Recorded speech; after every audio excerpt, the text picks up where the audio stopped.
Bow, bow, bow, bow, bow, bow, bow, bow, Swamp Thing. You are amazing.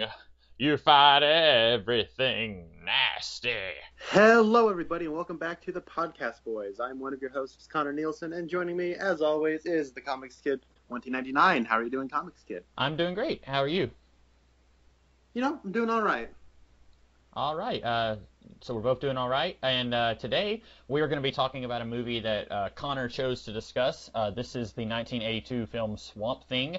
The Twin Peaks connection here is that Ray Wise plays the protagonist at the beginning of the movie, Dr. Alec Holland, and this is based on a DC comic book character, Swamp Thing. So this movie, basically, Dr. Alec Holland works in the swamps of Florida. He is working on some kind of plant chemical that is going to make plants sturdier and make them grow faster. Basically, he is one of those scientist types that you often see in fiction who is working on saving the world. And then you've got the bad guy of the piece is or I don't know if he's a doctor. It's Anton Arcane.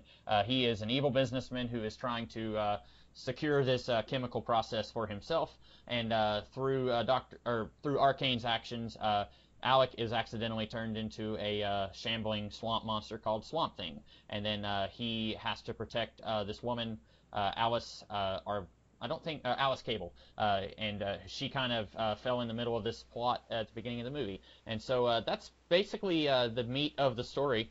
Connor, you chose this movie. You had never seen it before, right? I have not seen it. Had you seen it? I had not either. No. Now, I guess before we talk about the movie, let's talk a little bit about our history with the character. You said you have read some of Scott Snyder's Swamp Thing run from the New 52, right? Yeah, with the art by Yannick Paquette. And the best thing about that run was the art because I found the story left much to be desired. And I have not read that. I remember when the New 52 was first getting started, a lot of people were really highly praising that stuff, but I never got around to reading that. I have read just a very little bit of the early days of Swamp Thing. I remember a long time ago there was a trade paperback that released like the first 7 or 8 appearances of the character, and the first appearance of Swamp Thing is actually not even Alec Holland. It's actually a period piece set in like the 1800s, and it was a separate swamp creature. And then the second Swamp Thing is Alec Holland. But I read a trade that collected just a little bit of the stuff from the 70s.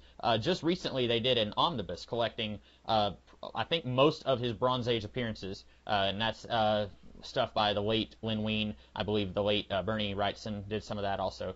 So I haven't read a ton of that, but that is what this movie is mostly based on. But I have read the Alan Moore stuff, but it's been a long time since I've read any of that. And I don't think this was really pulling from any of the Alan Moore stuff because I think, if I'm not mistaken, Alan Moore just got started on Swamp Thing right around the time that this movie came out. So I'm almost 100% sure that none of this is pulled from that run that I've read.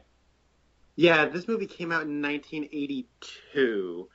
And this is what's interesting about this is it is directed by Wes Craven, who would later go on to direct A Nightmare on Elm Street and People Under the Stairs, which we have also talked about. Yep. This was, I think, his fourth feature. He did The Last House on the Left. He did The Hills Have Eyes. He did a TV movie, and then he did like something else that I don't remember. But then he did this, and then he would later go on to do Hills Have Eyes Part 2, and then the one that probably changed the game for his career was Nightmare on Elm Street. So and then this is a very interesting point in his career to like kind of release what I would honestly describe as like an unabashed B-movie creature feature about a comic book character. Yep. That's a great way to describe it. A lot of people, I think, when it came out, were kind of saying this was an homage to like the mad scientist monster movies of the 50s. I would agree. Yeah. So what did you think of this movie? I found it entertaining. I don't know if it's particularly good. It's all right. It's fine. There's a lot of jumps in logic where the answer is, well, we need to have a movie. Yeah. Like, I don't exactly know what Alice Cable's doing. I don't know what her plan is. I don't know like what she has on her mind. Like, to me, it's all just like, I got the book. Oh, it turns out that that one guy is actually Arcane. But I don't have the book. I left it in the wreckage because I knew that this ferret guy would come and get me. And then, so then she goes to get it after there's a big chase. And then she's like gonna leave it with someone safe, so she leaves it with the little kid, and then the little kid gives it to Swamp Thing, and then she's just hanging around the swamp, and then she gets rescued by Swamp Thing, and then she just sort of hangs around for a little while because she knows that eventually she's going to get kidnapped. But we need to have that happen if we can have some a monster mash. I think that this movie is like, it's weird because I could almost see this being an homage, but I also see this as very much being a B movie because when we get to the end, like Arcane, they had like two masks, none of which blinked, and one had its mouth open and one had its mouth closed. And it seemed evident to me that both people in the suits couldn't really see all that well, or had limited mobility, and it's a little clumsy. And they're on a production level, this does have a very low budget, and it definitely shows its budget at times. But at the same time, there's a lot of innovation behind the camera, really trying to roll with the punches in terms of like what they have, like trying to get creative with its limitations. And I found that endearing. My least favorite segment of this movie is probably the second act, the middle chunk, but that also I think has like the best action and it has the best, I think, direction. But I also think that's the weakest on a story level. But all in all, it was fine. Probably won't watch it again, but I'm kind of glad I saw it. It's interesting, now that we're in a superhero renaissance and it seems like anything based on a comic book could get made. It's interesting to see that Swamp Thing, like, predated the, 1989 Batman movie. It's kind of interesting to think about that.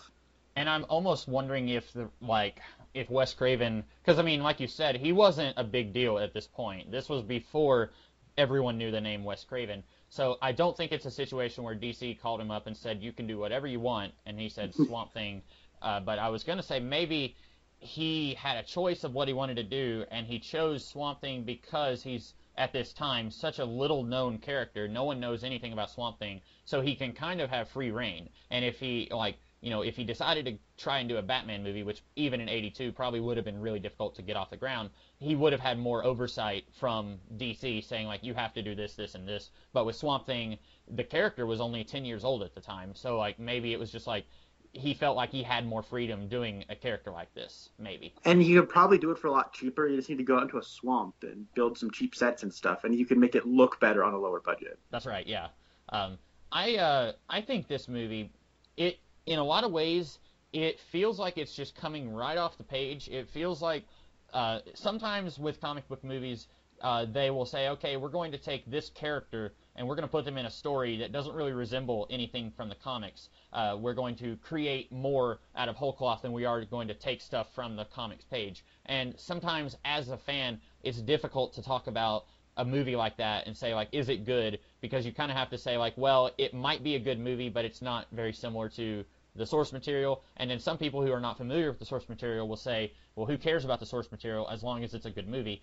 In this case, I think it's pretty darn close to the source material, but it's difficult for me to say it's good because there's a lot of this that I think is kind of cheesy, and some of that comes straight from the comics. And then some of it, I think it's just, this is a cheesy movie. And it's hard for me to tell, were they deliberately being cheesy or were they trying to be sincere and some of it just came off really goofy? It's hard for me to tell watching this, but I enjoyed it. I think I had a similar reaction to you did, where, like, I don't think I would call it a good movie. I'm not sure if I enjoyed it as much as you did. You said you enjoyed it, and I was thinking, like, I guess I did too, but there was some things about it I didn't like. So I guess the more we talk about it, the more I'll see, like, if you liked it more than I did or if we liked it about the same. But there were things about it I really liked. A lot of times watching this movie, I kept finding myself saying, like, this would have been such a better movie if they had done blank. And then, like, just there was a little miniature list in my head where I was thinking, like, man, I wish they had done this instead of that. What parts of the movie did you make you go think that? Well, the biggest thing is something I told you about when you told us we were talking about this movie was that you said that Ray Wise was playing Alec Holland, and that is the main character's name. When you said that, my mind immediately went to Anton Arcane, and I thought he would be a fantastic Anton Arcane. Like, the character in the comics is super creepy, and, like, once you said that, I kind of started thinking, like, he's kind of similar to Leland Palmer, and, like, that would be an inspired casting choice. And so, like, part of me wished that they had made this movie, like, 10 years later, like, right after Twin Peaks, and that maybe they would have thought that too. Maybe they would have said, hey, this guy who played the bad guy in Twin Peaks, like, he's really creepy. He could be our bad guy for a Swamp Thing movie. And I think if they had done that, he would have had more to work with, because spoilers for the movie if you haven't seen it, but Ray Wise is only in it for like 10 or 15 minutes. He gets transformed into Swamp Thing in this explosion in his lab, and then he's not in it anymore. The stuntman is now doing Swamp Thing, and so I found myself, because he is, I think, the biggest name in this movie that I'm familiar with. I think Louis Jordan, or he may be French, but he's a bad guy he plays Anton Arcane. I think he was in one of the Roger Moore Bond movies, but I've never seen him. Yes, he was in Octopussy. I was like, I've seen this guy in a James Bond movie. I know I have. It's Octopussy. And I'm assuming that he is a big actor from before my time. I've never seen him in anything. He was probably the big name in this movie before Ray Wise. But looking at it in retrospect, it's like, oh, that's Ray Wise. He was in Twin Peaks. He was huge. And then Adrienne Barbeau, she was in Escape from New York. That's kind of where I know her from. She played Alice in this movie. And then she also was the voice of Catwoman in Batman the Animated Series. That's where I've heard that name before. I was thinking, for whatever reason, Star Trek. I thought she might have been the recast of Savig from Kirstie Alley in Star Trek 3 and 4. Oh, she does look like her, doesn't she? Yeah, it's those eyes and those eyebrows. I was like, oh, oh, no, it's not her.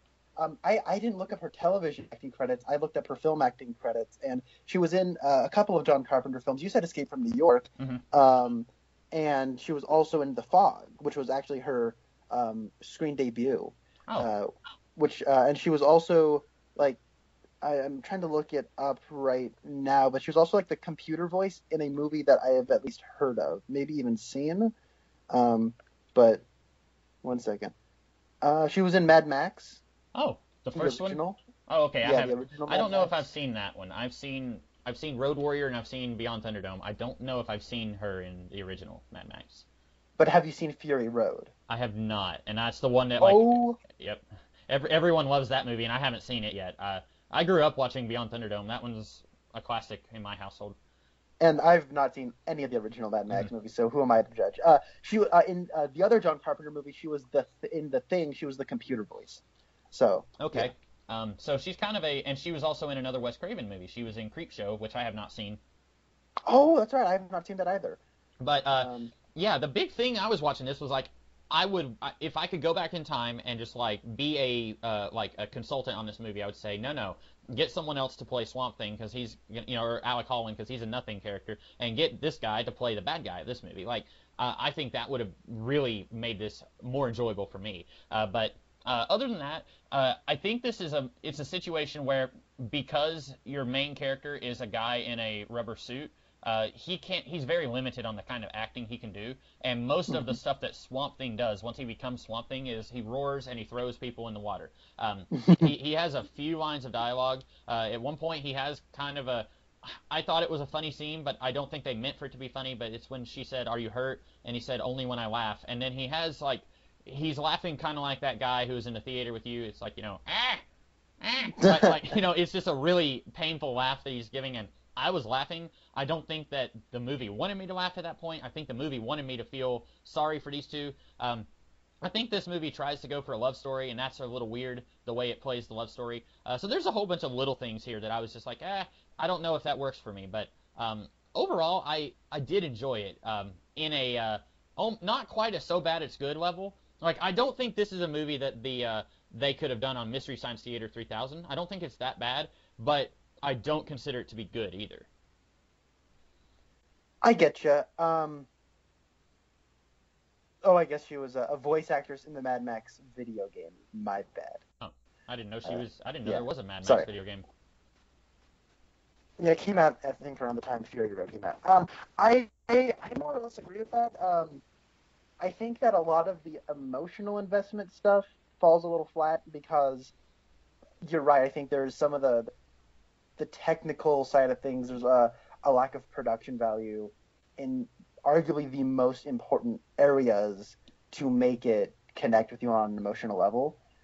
As is, it just sort of makes the weird love story just kind of seem obligatory, and, well, we got to do it because it's a creature feature. This is a post-King Kong world. We got to have the Beauty and the Beast kind of love each other a little bit. But in terms of Ray Wise, do you think he kind of looks like Willem Dafoe from the original Spider-Man movie here? At least his hair does. Yeah, his hair is. And I kept waiting for him to say back to formula. The bad guy wearing that mask. He just says, "You're out, Holland," and later Swamp Thing says, "Out, am I?" But as is, I do like Ray Wise here. There's a part where he's supposed to like smile, and it's supposed to be like a big charming smile, and it just kind of looks a little creepy because he's Ray Wise, Mm-hmm. and so it's like I could see him being Arcane, and he could be all slimy and gross, and I like that. I do like the guy they have. I like that he's just wherever the story needs him to be. Like he just kind of pops up in locations. I'm like, okay, so this is the assistant to Arcane that also has like a French accent. Oh no, this is the same guy. And I think it's like everything kind of happens in a very direct vicinity to one another. So at first I was thinking, okay, this is in Washington D.C. But then because I thought that his house was the White House at first, but then I was like, oh no, that's just his house next to a swamp. So. I like Ray Wise quite a bit here. It's weird seeing him so young, and he has aged remarkably well, I'd say. Mm-hmm. He's still, he's definitely older, but he still kind of has the same face. I don't know. I thought he was fine. I don't really have a whole lot to say about the performances other than they're fine. I wasn't able to really connect, like you've already said. I wasn't able to connect with them emotionally because there's a cheapness that I feel permeates throughout this movie, and it kind of goes all the way from the beginning. They're shooting on very cheap film stock, but he's using deep focus lenses, so pretty much everything is in focus at all times, and so that kind of makes everything look less focused than if they had a focused lens. Mm-hmm. So, and maybe that is intentional, since they are homaging 1950s mad scientist monster movies. Maybe they're trying to get a cheaper film quality to kind of evoke that grindhousey feel, maybe. See, that's the part where I don't know, because this is post Star Wars world. Oh yeah. And so I think that they're like, oh well, Lucas and Spielberg are reinventing the landscape in the film industry by reinvigorating classic pulpy serials, but making them like big budget, like legitimately great films with Indiana Jones and Star Wars and Empire Strikes Back. And so it's like, okay, well, let's do something like Swamp Thing. That's something you'd see in like a monster movie. But they didn't have like Star Wars money. They didn't have Indiana Jones money. But they had a Wes Craven behind the camera. And Wes Craven's not a Spielberg. He's not a Lucas. You know what I mean? Right. Like he does his thing very well. But Craven is somebody who leans into genre conventions and makes something very good. And he doesn't. I don't think that he reinvents those conventions, though. That's not his style. Right. And so, I don't know. Like I'm rambling on a little bit. Do you have any place to go with that? Well, speaking of Star Wars, I noticed a couple of times. I don't know the technical like film word for it, but I think it's a swipe. Like whenever you have a scene. Yep. Okay. Yeah. I was gonna go there later, but no, I'm glad you brought this up. There's a couple of swipes here, and I am not as much of a film person as you, Connor, but the only other place that I remember seeing a swipe in a movie was the Star Wars movies.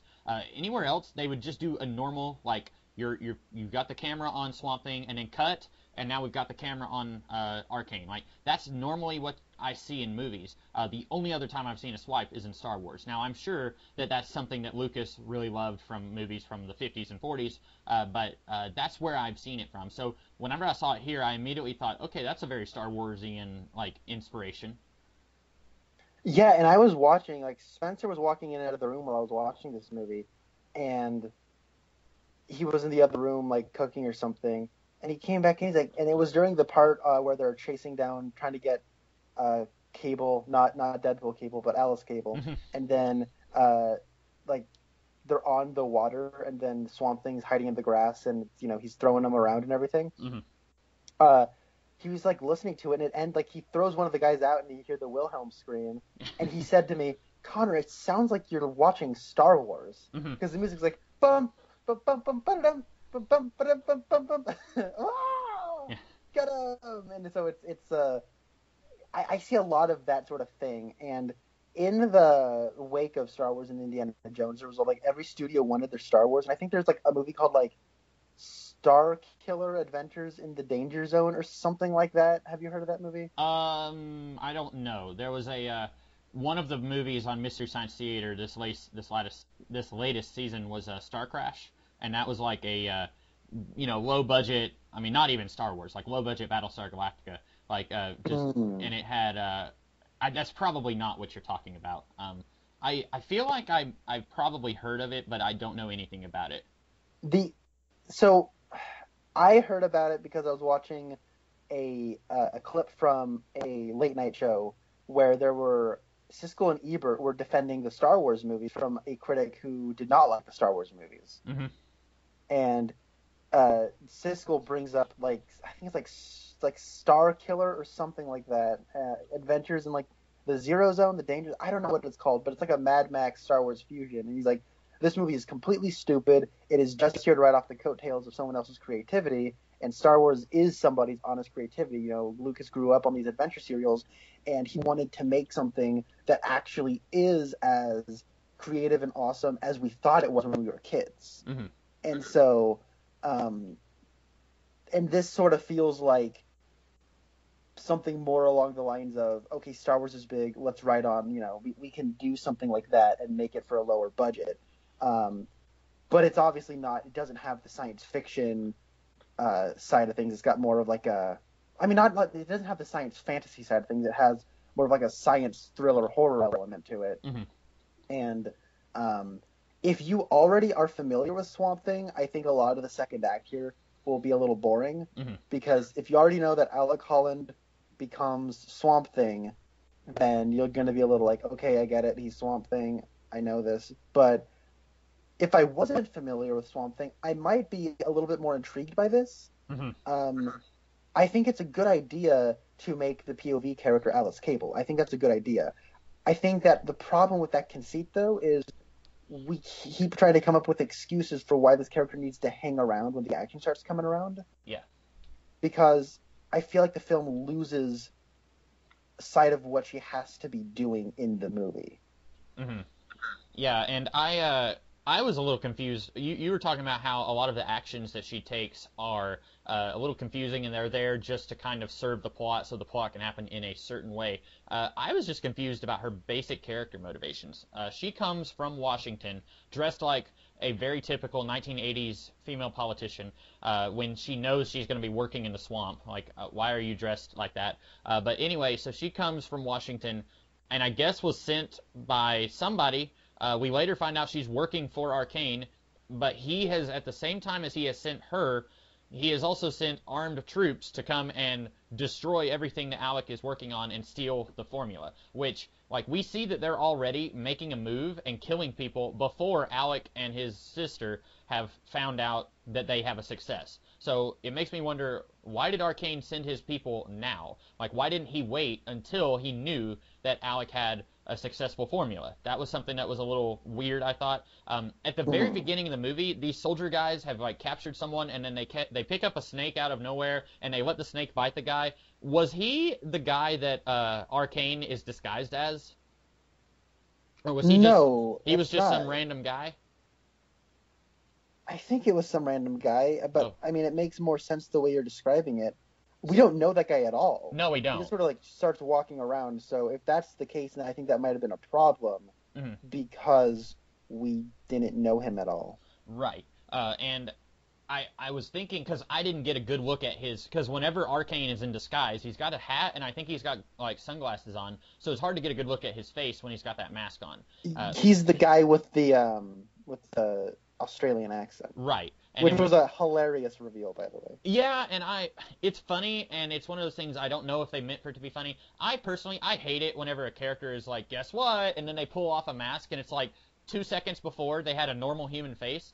And yeah. Like, you can give me a movie where a scientist will turn into a lumbering swamp monster, and I will totally buy it. But if you tell me that the bad guy is wearing a rubber mask that looks identical to normal human faces, I will not buy it. I will never buy it. Like, it will look like a weird rubber mask where, like, someone's going to be looking at your eyes and going to be saying, like, what is wrong? Like, what's wrong with your face? Like, you know, like, and I guess maybe that's why he was wearing sunglasses. But anyway, so, yeah, the soldier guys are already there when Alice gets there. And by the way, it was so distracting for me that her name was Alice, because in the comics she's Abigail Cable, and it reminded me of like the CW shows now, like in Arrow. For some reason, the Black Canary character, when they first introduced her, it's like Laurel Dinah Lance, and I was like, why? Like, her name is Dinah in the comics. Why are you changing her name for no reason at that? Like, why is she Laurel Dinah Lance? But it was kind of like that, where for some reason they call her Alice here. But when she gets there, they're already killing people, and I don't know why, other than we need bad guys. And then, like, what if they walked in and they've got their guns blazing, and Alec is like, we're nowhere near ready to, like, give you, like, we don't have anything to give you. Like, what if that had happened? Like, it was just pure luck that they had a successful formula right when the bad guys were ready to storm. And I guess because Arcane was there, he could have just given the signal to his guys. Maybe the guy they killed at the beginning was someone who just accidentally discovered them. I don't know. But, yeah, and then, like, there was one thing I laughed at quite a bit. The romance thing, like you said, it feels very obligatory. Like, he has known Adrienne Barbeau's character for, like, a minute and a half, and then he starts kissing her. And that's one thing I always complain about in movies like this, where your two leads meet each other in the movie, and then in the span of an hour and a half, they're in love. And it's like, you've got to give me more. Like, what I liked about, like, the Superman movies is that, you know, Lois immediately falls in love with Superman, but it takes time. Like, really, this kind of thing works better in a TV show, where you have 20-something hours to let your characters slowly fall in love.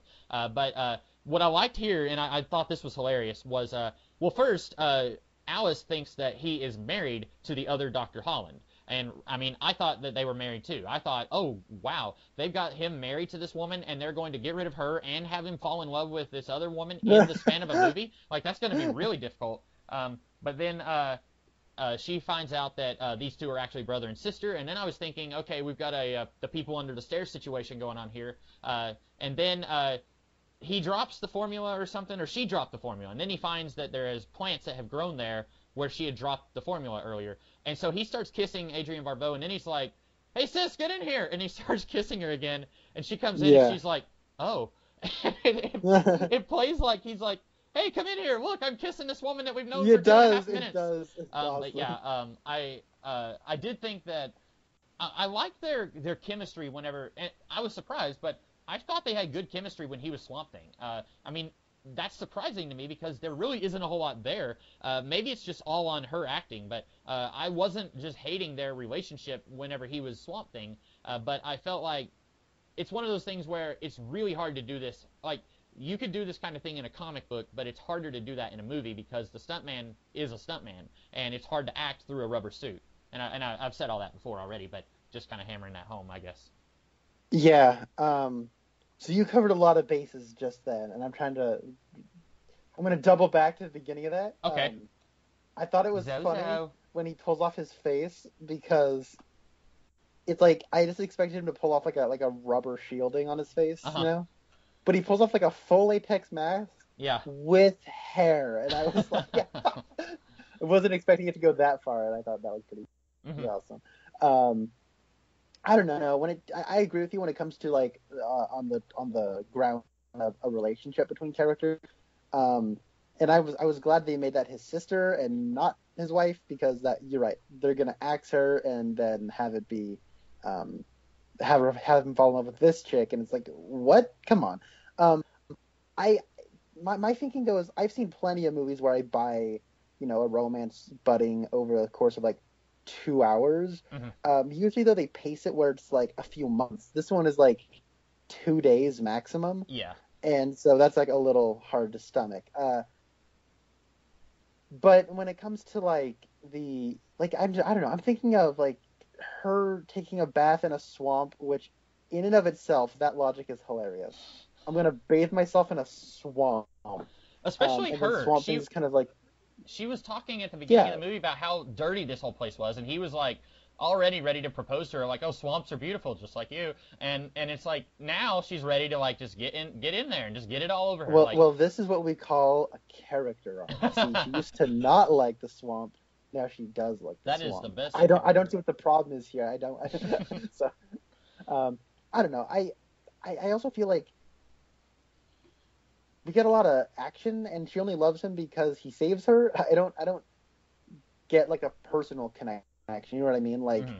at least in the Thor movie, like when I don't like the Thor Jane Foster relationship a whole lot. I don't think it really works, but it's at least got something to it. Like, it's more than just they're hot, and so of course they got to fall in love. But they like she's interested in like stars and stuff. Kind of talks about, oh, this is the way the stars and like the nine realms and all that sort of stuff. And I'm like, oh, in that conversation you see a little bit of something there, Mm-hmm. and so you kind of start to get it. This one is just like, oh man, I kind of like swamps now. Well, that's lucky because I'm a swamp monster, and so I don't know. I feel like I'm not articulating this point just right, but I didn't buy a lot of like the emotional crux of that second act. What I did like about that second act though was the action. My favorite part of this movie is when like, so okay, what's kind of funny though is like she is, she's a tough chick. She doesn't take no crap from no one. But then she like starts beating people up, and I was kind of like cackling a little bit, and not like at the movie. It's just like I'm laughing with the movie a little bit because I didn't expect her to shoot someone, just like pick up an assault rifle and just start like pow pow pow pow pow and knocking someone down. Mm-hmm. And so I was like, yeah, okay, that's kind of funny. And so when later that one guy from the last house on the left starts drowning her, and then like you see all of like the bubbles go up, and you're like, okay, so she's drowned. And then you're expecting, oh, she's a tough chick. You're gonna see her hand come up and pull him out of the boat. And then Swamp Thing's hand comes up and pull him out of the boat. Mm-hmm. I was like, yeah! I had a lot of moments where I put my fist up and went, yeah! Like, there's that part. There's the part where the one boat crashes into the other boat. There's the part where Swamp Thing throws people and, like, picks up and rips off the roof of a car. Like, I don't know. A lot of the Swamp Thing action I found, well, like, right as it was getting repetitive, they kind of cut it out. But while I was watching it, I was entertained, and I kind of enjoyed the schlocky charms it had. Yeah, and one thing that I was wondering while you were talking about that, especially like when you were talking about the Jane Foster thing, I was wondering how much of this movie, how much of the plot would be changed if you just said they are platonic friends by the end? Because at the end of the movie, he basically tells her, like, go on, get out of here. Like, I'm going to go live in the swamp by myself. You go back to civilization. Like, they don't even end up together, but they're trying to hint at a romantic relationship, too. So it's like they're having their cake and eating it, too. And I'm wondering if this would have worked better if they started off where it's like they don't get along with each other. She doesn't like swamps. He loves swamps. She's a business person. He's a scientist. She cares about numbers. He cares about, nature and saving the world. And then by the end of the movie, they see eye to eye, even though he's a swamp monster. And maybe if they just didn't do the romantic thing, if they just had it where they're friends by the end, maybe that would have worked a lot better. Yeah. And that was just something I was kind of wondering about, like, while you were talking about that, because... And it's one of those things where, like, not to be crass, but there's really nowhere their relationship could go with the way he is in this movie. But like, I was still a little curious. Like, is she spying on Alec? Is that her job? Because like, after the place gets blown up and Alec allegedly dies, she calls Arcane and says, "I saved one of the books." So like, did she? Oh no, she thinks she's talking to her superior officer, who was the person that Arcane was impersonating. Okay, that makes. And she was knocked out when he made that big reveal. Right. Okay, that makes a lot more sense now, because I did think it was really convenient that she was knocked out at that moment, but then I thought she was actually calling Arcane, and so I thought this whole time that she was working for the bad guy, and so that makes a whole lot more sense now. Mm-hmm. I don't know if you know this, in the comics, she's actually his daughter. Oh, really? Yeah, her maiden name is Arcane. And then she marries a guy, or she may already be married to a guy named Cable, who's like he's like a cop or something. I don't even remember how he features in this Swamp. Oh, I think he's a time-traveling mutant who's the daughter of... Oh, wait, wrong universe. And he actually, Matthew Cable, eventually ends up becoming a character in the Sandman comics by Neil Gaiman. Like, it's a like kind of sort of convoluted, but like a lot of that was definitely not planned out from the beginning. Mm-hmm. But yeah, this does like some stuff that takes some liberties that I didn't mind, like saying that Anton Arcane is responsible for turning Alec Holland into Swamp Thing. I didn't mind that. I know a lot of people really hate it in the '89 Batman movie that the Joker is responsible for killing Bruce Wayne's parents. You can make an argument that is or is not the right choice. I think here it works fine here, even though it's not exactly how it happened in the source material. I think that combining this guy with the bad guy in the first appearance of Alec Holland, I think that works great here. Yeah. Um, Okay. I really don't like. I don't know the Swamp Thing material outside of like the weird Blade Runner stuff that Alan Moore ended up doing with it. But yeah. Yeah, I'm really only familiar with the Alan Moore stuff, more or less. And Mark Millar, he did a run in the 90s. Well, he started off the run with Grant Morrison, and I think that was basically just Grant Morrison's way of saying, like, you're going to do this run. I'm just here to kind of put some name recognition on the book just for the first, like, arc, and then I'll leave and let you do it. But I kind of like the Mark Millar's arc also. See, I'm trying to think. I know I had something else to say about this. You go somewhere while I try and gather my thoughts. Let's talk about Arcane a little bit, I suppose. Okay. I like the actor a lot. He's like very slimy and devilish, and he's quite a bit of fun. And I really liked the haunted house set at the end. I thought that was quite a I guess I'll continue using this word. It was fun. Mm-hmm. It reminded me a lot of like an adventure serial or like a horror serial or something, a monster movie. And I like the stuff with the going back to formula where it's super comic booky and super like old school horror movie, like 1930s B movie of, oh, you drink this and you turn into a creature that amplifies your whatever your inner self is. Your most like defining characteristic. That was something that was what I was thinking of earlier that I couldn't remember. It reminded me of the first Captain America movie a little bit. And I think it worked 100 times better in that. But I always think that that's silly whenever it's like, this is an external MacGuffin that is going to amplify whatever it is in you. Like, they did that a little bit in the Tim Story Fantastic Four movie also, where it's like, Sue Storm felt like she was invisible in Reed's eyes. Hey, look, she's now invisible. Reed Richards was trying to stretch, and like, he was stretching himself too thin. Yeah. Then it's like, Doctor Doom is a metal monster. Hey, he's a metal monster. Like, that's always, Yeah. I think that's always silly. I think that the Captain America movie maybe worked it the best. Here, it's not even explained. Like, Swamp Thing tells Arcane, he says, this is the same formula. Like, there is no trick to it. It just turns you into more of what you already are. And so I wanted to just stop the movie right then and say, okay, so Alec Holland was a Swamp Thing inside all along. So he turns into... was strong and compassionate and nice. He also, he just like made out with chicks the couple hours after he met them. So nothing like you, James. Yeah. I thought you were going with that. And he's completely unlike any other man I've ever known. Mm-hmm.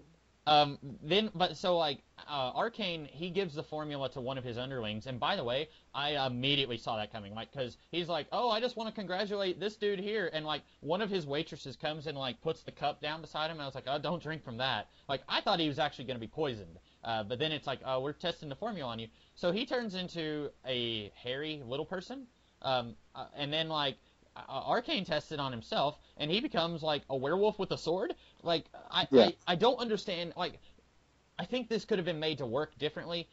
In the comics, I think they even tried at one point tying Solomon Grundy in with Swamp Thing, saying that like Swamp Thing became a swamp monster because he was set on fire, and that was like a crucial element of his origin. And then like what's his face? Cyrus Gold became a zombie creature because he wasn't set on fire. So like, I think they could have done something like that. But it's weird that like each person in this movie who takes the formula becomes an entirely different monster, and I don't think they explain that nearly enough. I mean, I feel like they don't need to. They just kind of show it to us. Like, okay, I got it.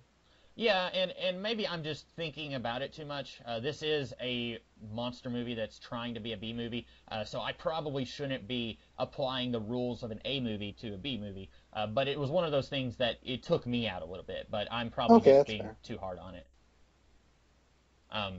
I did like, I know you said it was really cheesy, but like when he became a werewolf and he was trying to kill I guess he does kill Abigail or Alice. He does kill her, and then Swamp Thing heals her. But I love that costume. Like, it's so cheesy, and like I said, it makes no sense, but I thought it was hilarious. And that was another one of those times. Hold on. Which one? The werewolf costume, the Arcane Oh, costume. okay, Which okay. one? Which one were you talking about earlier when you said the Oh, I costume? mean, I was talking about the werewolf Oh, costume. okay. Yeah, I thought it was hilarious. It's another one of those things. I don't think the movie. I don't know if the movie thinks it's hilarious, but I did. I thought it was really funny. Okay. Um, I'm trying to think of anything else, anything big to discuss in this movie. Did this movie do financially well? I was looking it up earlier and I uh, forgot to like look up the like numbers on it. Well, it did well enough to get a sequel. Right, and that was a few years later, right? That was like, wasn't that like 7 years later? It was quite a bit later, I think. Yeah, it's called like Return of the Swamp Thing or Hmm. Return of Swamp Thing, and Yeah. it returns the guy who plays Anton Arcane. I don't know if he's going to be in a costume the whole time. Um, Ray Wise is not in it, Right. but the guy who plays Swamp Thing returns. So Hmm. I don't know a whole lot about that movie, but I know that much. I don't know when it came out. Let me look it up real fast. Yeah, I don't. It's one of those things where I don't know how you would do a sequel unless the plot of the sequel is like this evil company wants to tear down the swamp and build a shopping mall, and Swamp Thing is there to stop them. Like that's where I imagine them taking the plot. Um, and I was talking earlier about how like pretty much I'm just familiar with like Alan Moore's run. That started actually in '84. I thought it started a little earlier than that, but it started in 1984, so 2 years after this movie. So like a lot of the things that I love about Swamp Thing are things that Alan Moore did in his run. And I watching this movie, I was thinking like, I wish this could have been more like that run, but I guess it's unfair for me to expect this movie to be like the comics that hadn't come out yet. Yeah, and the sequel did come out in '89, Oh and it wow. has Heather Locklear in it. Wow, Uh, she plays Abby Arcane. See, Um, that's the character in the comics. So I wonder if Alice Arcane is meant or Alice Cable. I guess they're just like they're both based on the same character in the comics, maybe. Maybe. I like the description on Google. It says a mad scientist's vegetarian stepdaughter falls in love with one of his leafy failures. I love This that. sounds wonderful. I gotta watch this. Vegetarian stepdaughter. Like that, you know Yeah. that's gonna be one of those movies where, like at the beginning, he's a werewolf and he's in jail, and she says, "Well, Dad, as a vegetarian, I came to visit you," and he's just like, "Shut up! That has nothing to do with anything. I'm a werewolf and I'm in jail." So she was Heather Locklear, you said? Yeah. I Wow. don't know her very well. I just know that she's a joke in Wayne's World. So. I think I saw her in an episode of Scrubs, which would have been like, 20 years after Return of Swamp Thing, I think. Um, Hmm. I'm gonna look her up and see if that's. Yeah, she was in Scrubs. She was kind of a cougar, sort of, that came to the hospital every now and then. So that'd be interesting, I guess, to see her acting in something else. But um, that's interesting. I kind of want to watch that sequel just to see if it's like really bad. Um, I'm It a, apparently doesn't have very good reviews. This one has like middling reviews where it's like, if you like kind of campy, goofy kind of stuff, you'll get a kick out of it, but it's nothing, fantastic. yeah. But the I'm, Return to Swamp Thing has some pretty bad reviews, it looks like. I wonder if they did the sequel because it came out in the same year as Batman. So I wonder if they were like, hey, do we have any other DC characters we could throw on the screen really quickly? Hey, what about a sequel to Swamp Thing? Like, I'm wondering if that would have been their reasoning. Maybe. It's funny, the original, this movie, Swamp Thing, came out Kitties, in kitty, kitty, kitty. 1982, which was the same year as E.T., and there's the line in this movie, I'll always be with you. And I'm thinking, I'll be right here. Um, I don't know. Maybe it's all just a big coincidence, so I don't know. Yeah, I'm looking at Google images of this movie, and I gotta say, I at least like the costume in the sequel better. I think he looks like more leafy. In this movie, he looks just kind of like just green mud. Like it's just kind of all a homogeneous like substance that he's made of. But Uh-huh. in the sequel, he looks like he's made of plant material, and I think that looks a little bit better. Hmm. Um, Yeah, and it looks like what's his face, Lewis Jordan is in the. It looks like he's not in the werewolf costume in that, so maybe they just found some way to like undo his transformation for that movie. maybe. Maybe. Yeah, I guess I don't really have anything to say about this movie. Like, it's got some fun action. Mhm. It's a corny B movie. It is what it is. Wes Craven directed it. I think it's interesting from a historical perspective, from its director as well as the evolution of the comic book film. Mhm. But outside of that, you might not get a whole lot out of it. Yeah, I think you're right. I I think it was entertaining.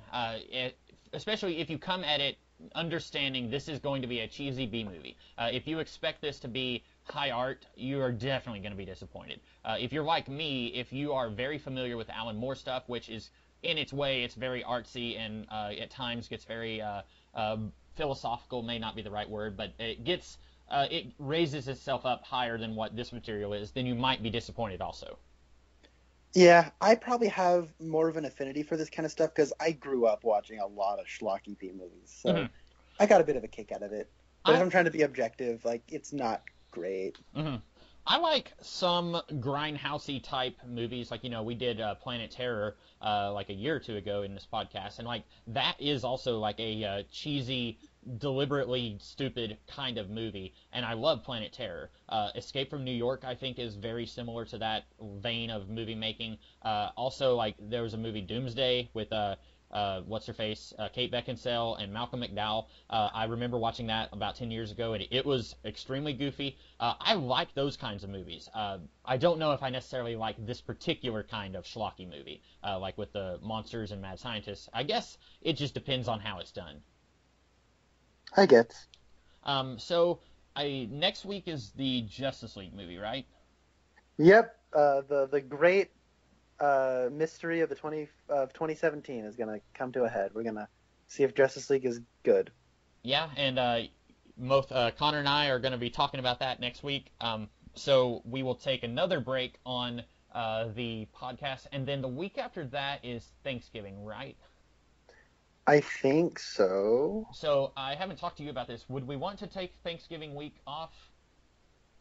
I don't know.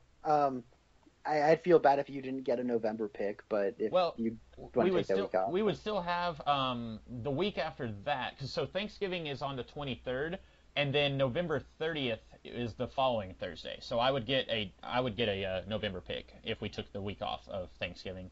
So if you're okay with that, we can cover Justice League next week, and then the following week we would not do a podcast, and then the week after I would choose something. So I guess I need to choose something now for then.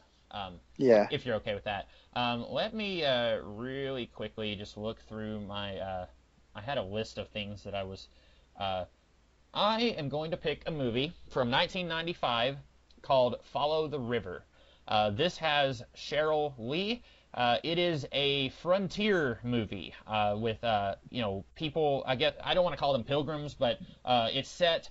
I guess during the air quotes Old West time period, maybe a little bit before that. I don't know exactly when it's set, but basically Cheryl Lee is kidnapped by Native Americans, I believe, and then she has to try and like make her way back home.